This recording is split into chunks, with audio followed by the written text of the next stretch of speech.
ဆရာရဲ့ရွှေရောပညာကအဆင့်ဘလောက်မှပယောဂစကူလို့ရတာလေပြောပြပေးပါဆိုတော့ဒါကကျွန်တော်ပြောပြမယ်နော်ပယောဂကူတာပယောဂစစ်တာကဒီနေ့ပညာယူဒီနေ့ပယောဂစကူလို့ရတယ်မှန်တယ်ဥနိုင်ငံသားမှာရှိတဲ့ကျွန်တော်တပည့်တွေတောင်မှစိတ်တို့စိတ်ပေါက်မရှိထားဘူးခေတ်စနစ်နဲ့သူတော်ကောင်းတယောက်ပြန့်သွားအောင်တိုးပွားအောင်ဆိုကျွန်တော်တို့ဂိုင်းတော်ရဲ့ဒီပညာရက်ကိုဒီဘက် generation မှာ array မြင့်တဲ့သဘောမျိုးနဲ့ဒါကျွန်တော်မြင်နေသုံးသက်တယ်ဒါပေမဲ့ကူးလို့ရနေတယ်ဒါပေမဲ့ဒီအဘဆရာကြီးနဲ့အပ်ပေးလိုက်တာအဘဆရာကြီးရဲ့ရင်ဝင်ခိုးလုံးရဒီတရားတွေကျင့်ပါမယ်ဒီအလုပ်တရားတွေလုပ်ပါမယ်ဆိုပြီးတော့ဒီသစ္စာတည်နေရင်ပယောဂအမျိုးမျိုးကုသရပါစေလူငါအနေနဲ့စီစဉ်ဆောင်ရွက်ပြီးအနှင်မေးတယ်အဲ့လိုလူတွေတောင်မှလဝါရထားတော့မဟုတ်ဘူးလဝါရထားတာတော့မဟုတ်ပဲနဲ့ဒီလူမျိုးဒီရုပ်မြင်တန်ကြားဖုန်းတွေနဲ့ပယောဂတွေကုကြတယ်တချို့ကပယောဂကြတော့လိုင်းပေါ်ကုပြီးတော့ပယောဂကိုလိုင်းပေါ်ကပေးလို့မရဘူးလို့ပါတော့ဒါကြီးကဒီလိုပြောရဆရာကြီးကမဟုတ်ဘူးလို့ပါတော့ဆိုတော့အဲ့ဒါက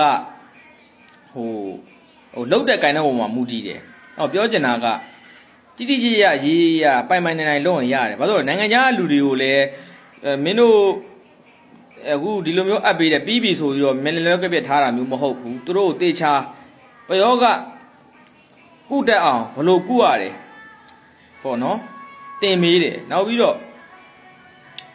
ဒီလိုမျိုးဝေဖန်သုံးသပ်မှုပေါ်တွေမှာတော့ဒါသူတို့ရဲ့ဝေဖန်သုံးသပ်ချက်ရသူတို့ရဲ့အစည်းအကမ်းအရ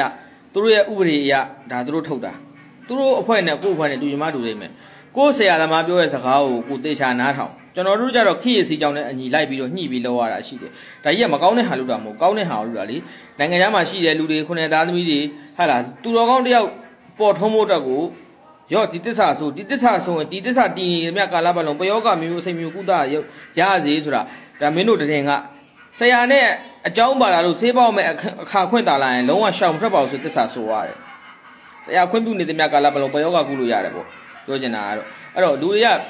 ပယောဂတန်းကုလို့ပဲအာရုံရတယ်ပယောဂကုသနိုင်အောင်ဘယ်လိုမျိုးစစ်ထုံးတွေဘယ်လိုလေးလာရမယ်ပယောဂအမိန့်ပြန်ပုံအမိန့်ပြန်ပြီးဆက်ချုပ်ဆက်ဖြတ်တွေဘယ်လိုလေးလာရမယ်ဆိုတော့အရင်လေးလာရမှာအဲ့ဒါတွေလေးလာပိုင်နိုင်တော့မှပယောဂကိုတချို့ကကြတော့ပညာမြူကနေကလေးလာထားတယ်ပညာလဲယူပြီးတော့သူတို့ကပယောဂရဲ့သွားစစ်တက်နေတယ်ဒါကိုကနည်းနည်းလေးထိမ့်မေးပြီးတော့နည်းနည်းလေး run မေးလိုက်ရုံနဲ့သူကသူဒီနေ့ပညာယူဒီနေ့ပယောဂစေးစားကုတက်တဲ့ပုံစံမျိုးဖြစ်သွားတာအဲ့တော့ငါတို့သူရဲ့လေးလာမှုနဲ့လည်းဆိုင်သေးတာပေါ့အဲ့တော့ဒီနေ့ပညာယူပြီးတော့ဒီနေ့စေးစားကုလို့ရတာမှန်တယ်ဒါပေမဲ့ခုနပြောသလိုမျိုးအချက်တွေတော့သိထားမှဖြစ်မှာပေါ့နော်အဲ့တော့ဒီနေ့ပညာယူပြီးတော့ဒီနေ့စေးတက်ကုဖို့ထက်ကိုလေးလာကြပါအောင်စူးစမ်းကြပါအောင်ဆရာနဲ့ချင်းကပ်ကြပါအောင်ဆရာပါရမီဖြည့်ကြပါအောင်လို့ပဲပြောရင်းနဲ့ဆက်လက်စူးစမ်းစေချင်တယ်ဆိုတဲ့ message တွေကိုပေးချင်ပါတယ်အားလုံးပဲကျေးဇူးတင်